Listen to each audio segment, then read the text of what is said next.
Good afternoon. This is Akashvani and I'm Anuja Kumar with the Midday News.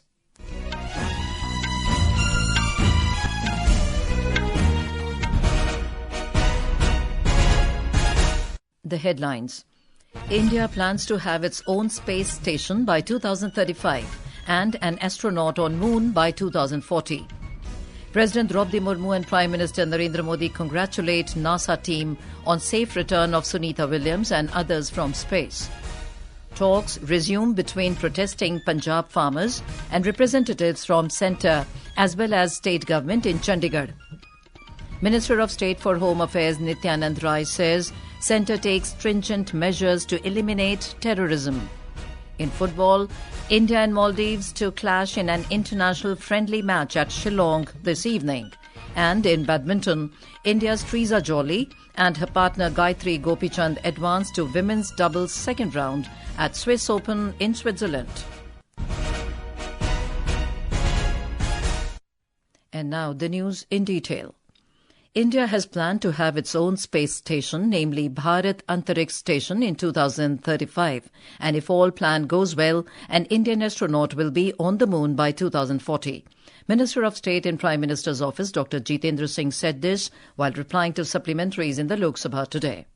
Bharat की योजना है कि हमारा एक अपना अंतरिक्ष स्टेशन हो जिसका हम नाम भारत अंतरिक्ष स्टेशन रखें और यदि सब कुछ योजना अनुसार चलता रहा तो सन 2040 को एक भारतीय मूल का व्यक्ति चांद पर उतारने की भी योजना है. Mr. Singh said Chandrayaan-4 will be launched through 2 launch vehicles and it will have 5 components. In reply to a query on why the chosen 4 Gaganyaan astronauts have been kept away from the public eye, Mr. Singh said it has been done to keep them away from distractions. He added that Gaganyaan's test flight with a female robot will be launched by the end of this year.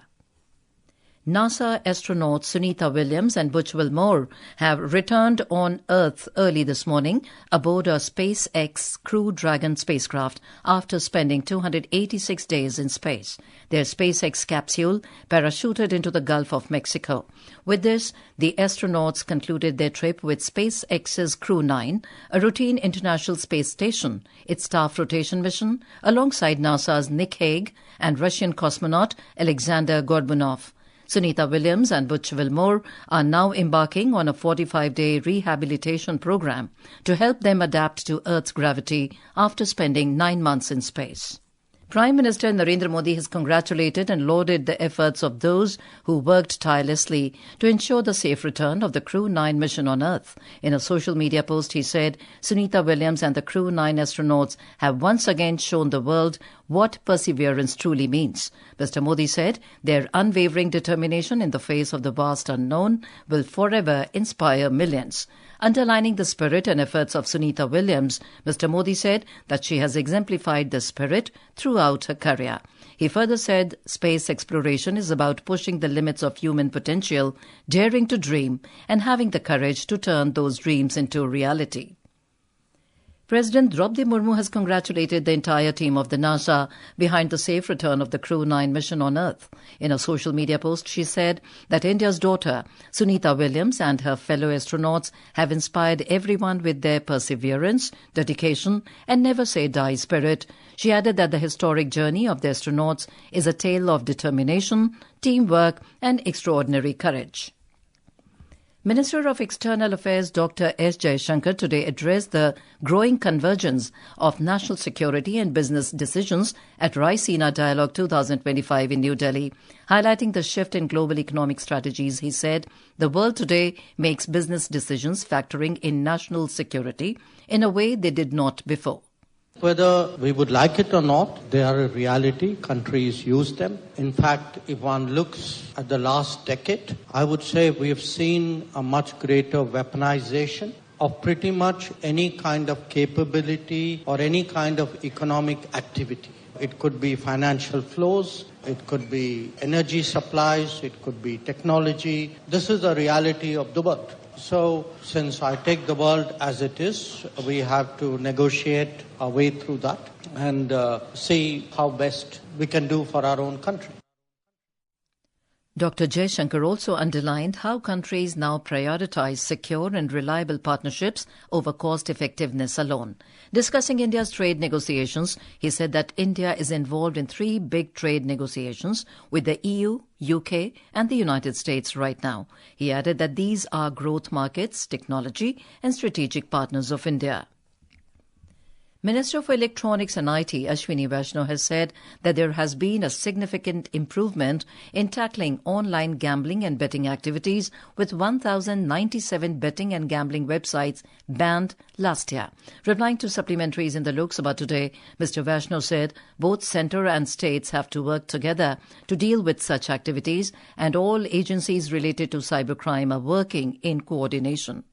Agencies हैं, चाहे वो केंद्र सरकार की हो, चाहे राज्य सरकारों के प्रयास हो, चाहे इंटरनेशनल बॉडीज के प्रयास हो, इन सब का कोऑर्डिनेशन होने से एक सिग्निफिकेंट इंप्रूवमेंट भी आया है। और मैं बताना चाहूंगा कि जहां 2022 में मात्र 24 के आसपास बेटिंग और गैम्बलिंग की वेबसाइट्स को बैन किया गया था, मात्र 14 के आसपास जहां हो पाई थी, वहां 2024 में आते आते 1097 बेटिंग और गैम्बलिंग की साइट्स हैं, उसको ब्लॉक किया गया है। Mr. Vaishnaw said awareness is coming in the society regarding the negative effects of the cyber world. Defence Minister Rajnath Singh has called upon the people to always put the nation first, remain united and discharge their duties with honesty. Mr. Singh made this remark while addressing the 5th edition of Major Bob Karthing Memorial event in New Delhi today. Lauding the efforts, the minister termed Major Karthing as a great son of India who left an indelible mark in the history of the country through his bravery in the battlefield and skill in the field of diplomacy.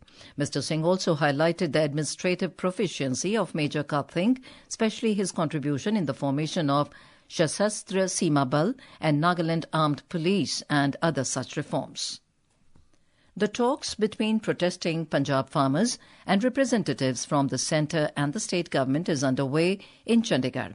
Union Agriculture Minister Shivraj Singh Chauhan, Commerce Minister Piyush Goyal and Consumer Affairs Minister Prahlad Joshi are representing the centre, whereas Punjab Agriculture Minister Gurmeet Singh Khurdia, Finance Minister Harpal Singh Cheema with Cabinet Minister Chetan Singh Jora Majra are representing the Punjab government. Punjab Police Chief Gaurav Yadav is also part of the meeting. The farmers are represented by Sanyukt Kisan Morcha non-political president Jagjit Singh Dallewal and Kisan Mazdoor Morcha head Sarwan Singh Pandher. The central government has convened this meeting, which is in continuation with the last meeting held on 22nd of February. This is Akashvani giving you the news. For quick news updates around the clock, follow us on our X handle at AIR News Alerts. And for details of these stories and more, log on to our website www.newsonair.gov.in and download the News on AIR app. The government has adopted a zero-tolerance policy against terrorism, which resulted in a significant reduction in the terror incidents in the country. Replying to supplementaries in the Rajya Sabha today, Minister of State for Home Affairs Nityanand Rai said the centre is taking stringent measures to eliminate terrorism from the country. Modi सरकार की नीति आतंकवाद खिलाफ zero tolerance की नीति है और उस पर तत्परता से काम हो रहा है। आतंकवाद का समूल नाश हो, सरकार इसके लिए कठोर से कठोर कार्रवाई कर रही है और आतंकवादी गतिविधियों में काफी कमी देखी गई है। इसके लिए यानी आतंकवाद से लड़ने के लिए जो कदम उठाए गए हैं, कानूनी ढांचों को मजबूत किया गया है। Mr. Rai said the government has strengthened the National Investigation Agency, or NIA, with more power to probe the terror-related incidents and activities even outside the country.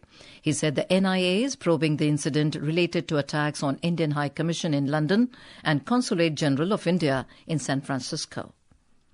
The National Investigation Agency, NIA, is conducting searches at multiple locations in Jammu in connection with a terrorist infiltration case. The NIA official said that the searches are underway at 12 locations. The case was registered last year based on information about the infiltration of active terrorists belonging to proscribed outfits in the Jammu region. Union Home Minister Amit Shah today extended his greetings to the Central Reserve Police Force personnel on the CRPF Day.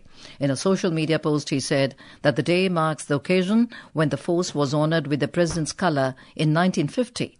Mr. Shah said that its valour and sacrifice have continued to inspire generations of patriots.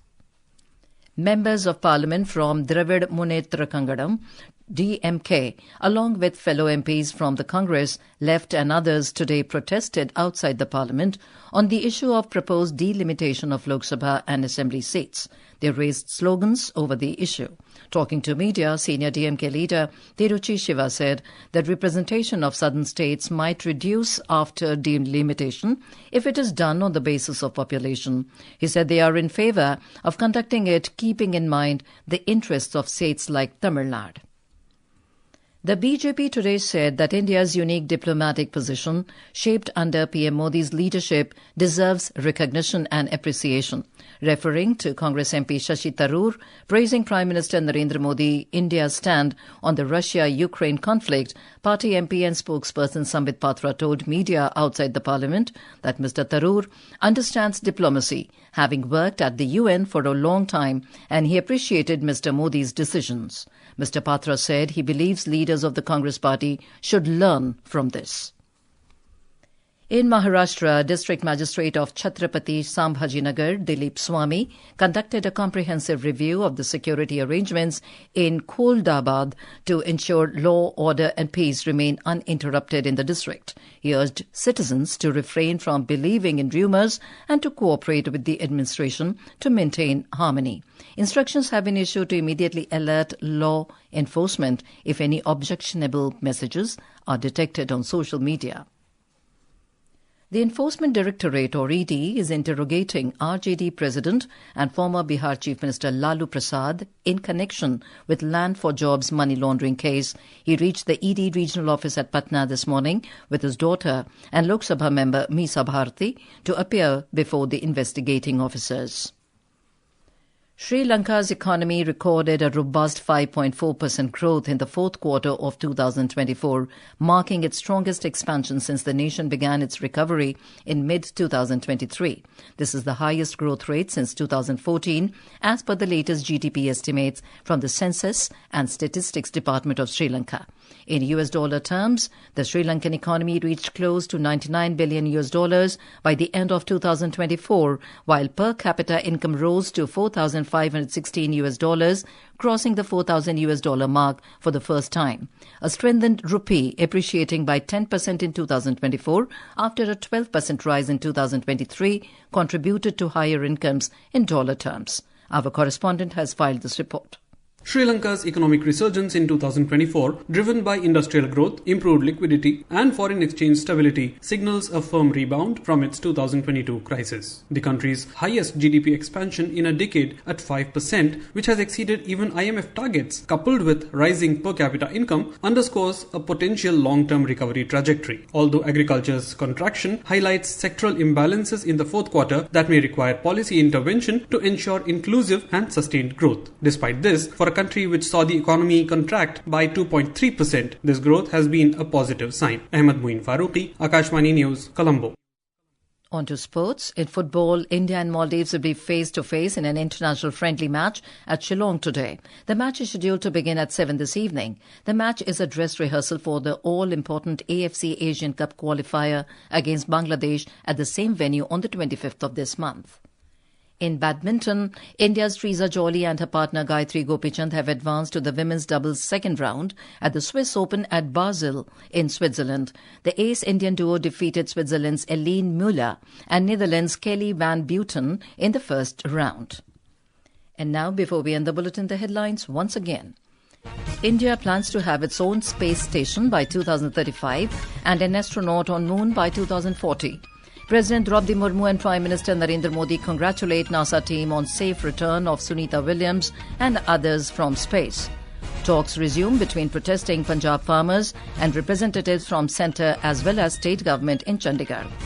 Minister of State for Home Affairs Nityanand Rai says centre takes stringent measures to eliminate terrorism. In football, India and Maldives to clash in an international friendly match at Shillong this evening, And in badminton, India's Treesa Jolly and her partner Gayatri Gopichand advanced to women's doubles second round at Swiss Open in Switzerland. And with that, we end the midday news.